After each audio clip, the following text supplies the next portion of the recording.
Hi everyone! Kumusta ang puso natin dyan? Huy! Magluto tayo ngayon ng puso ng saging. Kakaibang luto yan. Ang sarap. Ganyan. Ipiprito ko yan. Yung parang ganito yan. Pero hindi masyadong, yung sa ilalim. Yung medyo mas, parang ganito. Ayan, hiniwa-hiwa ko. Ipiprito natin dyan. Ipiprito natin yan.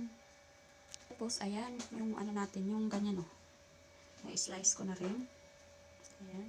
Tinanggalan ko ng phosphorol. Ito yung natira sa natin. Maliit na lang. Ayan, diba? First time ko magprito niyan. Dati-dati yung piniprito ko yung bunga niya, yung bulaklak niya. Ngayon naman, ito ang lulutuin natin. Meron tayong egg.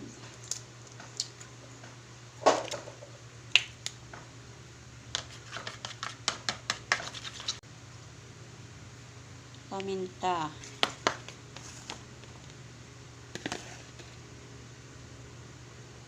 Lagyan natin ng cornstarch. Then patis. Seasoning. At nilagyan din natin ng flour. Kinutnot natin siya sa harina. Yan. Yan na yung niya. Ipiprito na natin yan. Then, isa-isahin.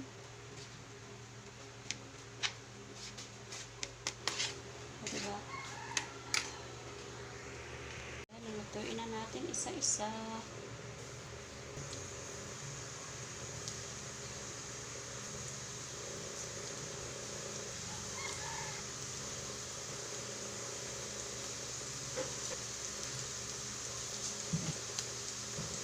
Yan yung naprito na natin. Dapat deep fry yan siya. Yan yung ating naluto. Yung balat ng puso. Ayan. Sino mag-aakalang balat ng puso yan? Ayan, o diba? Ang sarap niya. Maanghang konti. May red rice tayo dyan.